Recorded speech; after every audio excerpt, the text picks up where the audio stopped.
China जो already manufacturing sector में महारत हासिल कर पूरी दुनिया में अपना डंका बजा चुका है, वो टेक में कहाँ पीछे रह सकता था। अभी हाल ही में चाइना ने चैट जीपीटी का कॉम्पिटिटर और AI platform deep seek launch कर पूरी दुनिया को एक बड़ा शॉक दिया। उन्होंने पूरी दुनिया को ये मैसेज दिया कि वो जितने स्ट्रांग मैन्युफैक्चरिंग में हैं, उतने ही केपेबल हैं नई टेक्नोलॉजी को इनोवेट करने में। भारत में 1.61 लाख से ज्यादा रजिस्टर्ड स्टार्टअप, और इस नंबर के साथ हम दुनिया के थर्ड लार्जेस्ट स्टार्टअप हब बन चुके हैं। बट हम बना क्या रहे, ऐसा कहना है हमारे minister of commerce and industries के श्री पीयूष गोयल जी का, जो हाल ही में स्टार्टअप महाकुंभ एक्सपो में दिए गए अपने कमेंट की वजह से काफी चर्चा में थे। उनके स्टेटमेंट से पूरी इंडियन स्टार्टअप इकोसिस्टम में मानो एक तहलका सा मचा दिया। लेकिन सच्चाई क्या है, कोई उस पर बात क्यों नहीं कर रहा है? आज हम जानेंगे कि इंडियन स्टार्टअप इकोसिस्टम का पूरा सच। एंड तक बने रहिएगा और बिल्कुल स्किप मत कीजिएगा। तो चलो शुरू करते हैं। इससे पहले अगर आप हमारे चैनल पर नए हैं तो सब्सक्राइब जरूर करिएगा, जिससे हम मोटिवेट हों, ताकि हम आपके लिए नए नए वीडियोस और इन डेप्थ एनालिसिस लेकर आ सकें।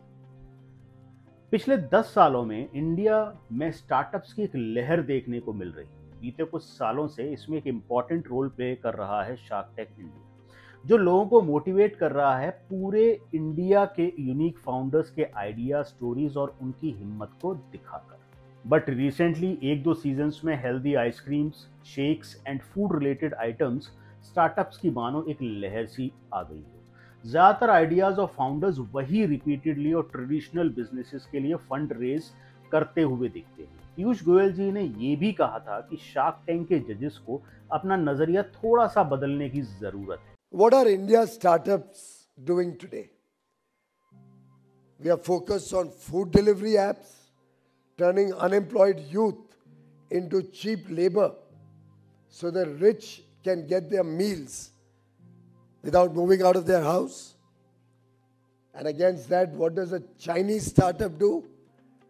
Work on developing electric mobility, battery technologies, and with that, they're today dominating the electric mobility ecosystem. We are very proud of what India has done. But are we the best in the world as yet? Not yet. Should we aspire to be? Or are we going to be happy being delivery boys and girls? Look at the second one. I've been going through a lot of our startup success stories, and when I go all over the country, we often have startup presenting to us what work they're doing. Fancy ice cream and cookies. In fact, I know at least 3 or 4 billionaires whose children make on one brand or the other very fancy ice creams and cookies and run a very successful business, and I have no complaint against that. But is that the destiny of India? क्या भारत का भविष्य उससे संतुष्ट है? Healthy ice cream,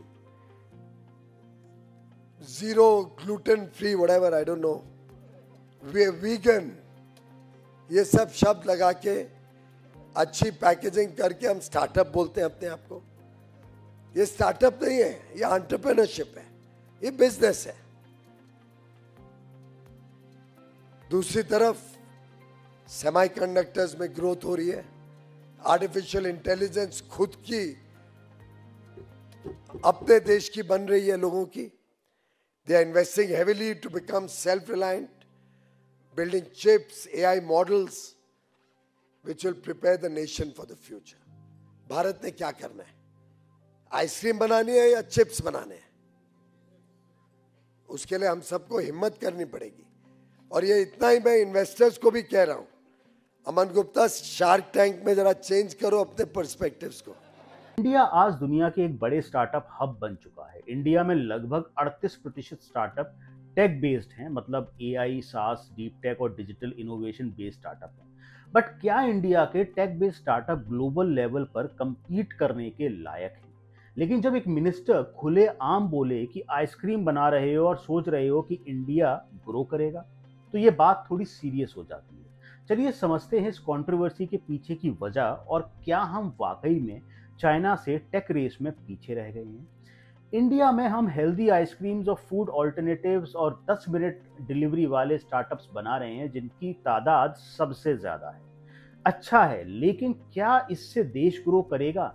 और वहीं China rose नए तरह के सेमीकंडक्टर्स और डीप सेक जैसे एआई बिल्ड कर रहा है और उसके प्रोडक्ट्स दुनिया भर में एक्सपोर्ट्स होते हैं।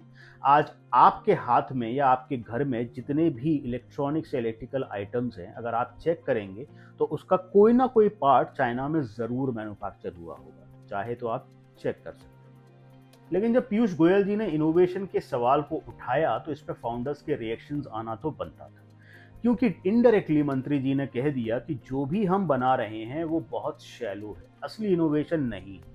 और बस फिर क्या था, देखते ही देखते ट्विटर से लेकर रेडिट तक सब जगह रिएक्शंस आना स्टार्ट हो गए।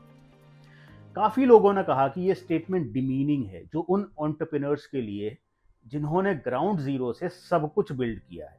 ब्रांड जैसे जोमेटो, स्विगी, ब्लिंकिट ने लाखों लोगों को एम्प्लॉयमेंट दी है और लोगों की लाइफ इजी बनाई है। मोस्टली स्टार्टअप फाउंडर्स ने अपने ओपिनियंस रखकर पीयूष गोयल जी के कमेंट पर अपनी नाराजगी जताई। लेकिन दूसरी तरफ कुछ लोग ये भी मानते हैं कि पीयूष गोयल जी ने एक कड़वा पर सच बोला है, और कुछ फाउंडर्स भी हैं जो पीयूष गोयल जी से सहमत हैं। जैसे ओला के फाउंडर भावेश अग्रवाल ने ट्विटर पर लिखा कि क्या हम सिर्फ कन्वीनियंस के लिए काम कर रहे हैं और असली टेक्नोलॉजी इनोवेशन तो हम भूल ही गए हैं। सबसे ज्यादा स्पॉटलाइट में आई एक रेडिट पोस्ट जहां एक इंडियन सेमीकंडक्टर स्टार्टअप फाउंडर ने लिखा, My startup is eligible for certain tax breaks your department set on my application for over 2 years and returned it to me last week asking for additional documents with a note that after submitting the documents, my application will again go to the office. Within a few hours of rejection, I got a call from facilitator who promised me a quick and guaranteed results if I use their service for preparing the documents.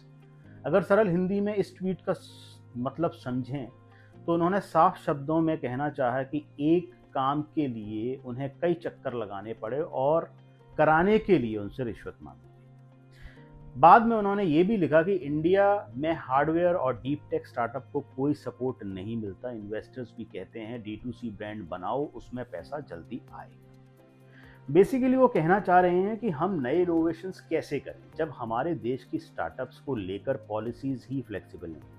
अगर इस हिसाब से सोचो तो क्या पीयूष गोयल जी का comment बिल्कुल गलत था?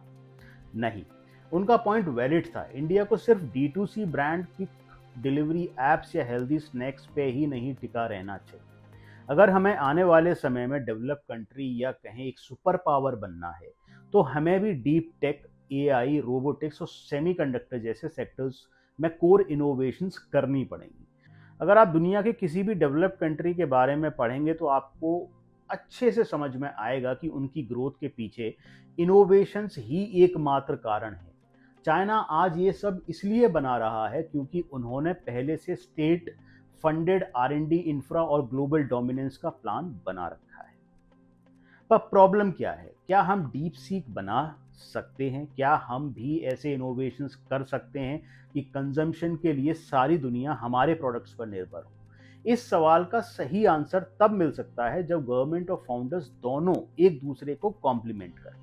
प्रोजेक्ट या बिजनेस की नीड के फेवर में एनवायरनमेंट क्रिएट हो और फाउंडर्स रियल प्रॉब्लम के लिए स्टेबल सॉल्यूशंस प्रोवाइड कराएं, चाहे वो किसी भी क्षेत्र में क्यों ना हो। अब आप फाउंडर्स से मूनशॉट इनोवेशंस एक्सपेक्ट कर रहे हो, लेकिन आपने R&D को फंडिंग दी ही नहीं। सेमी सी बनाई है लेकिन अप्रूवल प्रोसेस स्लो है। AI के लिए इंफ्रा और डेटा इकोसिस्टम वीक है, तो गलती से फाउंडर्स की भी नहीं है।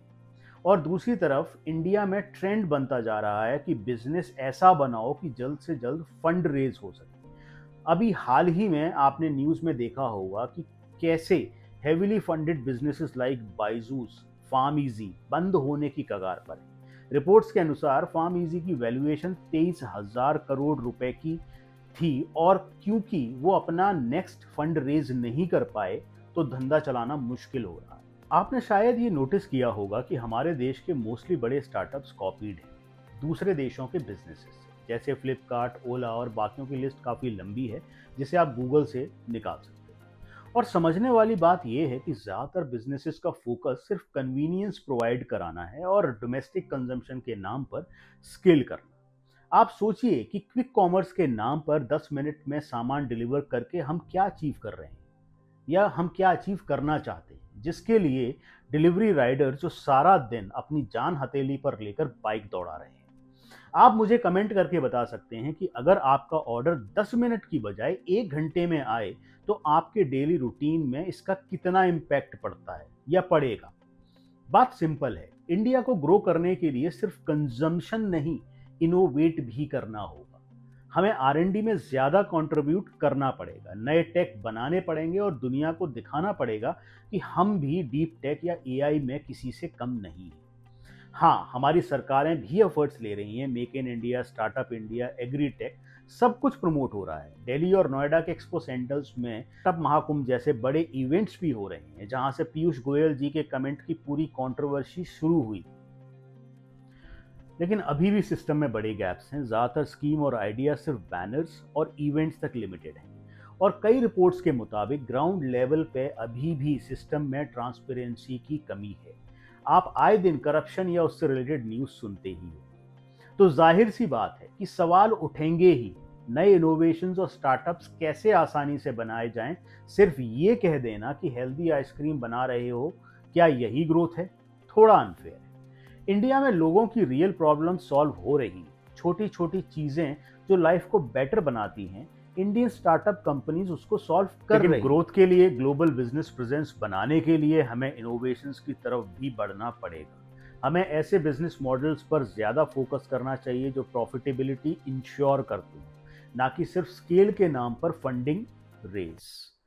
जैसा आप सभी मीडिया में हाल ही में सुन रहे होंगे, ब्लू स्मार्ट टैक्सी के फाउंडर्स की न्यूज जो आपने देखी होगी कि उन्होंने 900 करोड़ का डेट लेने के बाद भी अपनी कंपनी को ग्रो नहीं किया, फंड का मिसयूज किया और एम्प्लॉयज को सैलरी भी नहीं पे कर रहे थे, जिस वजह से हजारों टैक्सी ड्राइवर्स बेरोजगार हो गए हैं। तो दोस्तों, हमें अपने इंडिया में स्टार्टअप्स को प्रमोट करना है, हमें इंडिया में नए इनोवेशंस करने हैं, बिजनेस करने हैं, उस तरक्की की तरफ देखना है, लेकिन हमें स्टेबिलिटी का भी ध्यान रखना होगा। तो आपका क्या सोचना है इंडिया के स्टार्टअप कल्चर पर, प्लीज कमेंट करके बताइए। और thank you so much for watching this video. मिलते हैं अगले वीडियो। Thank you guys.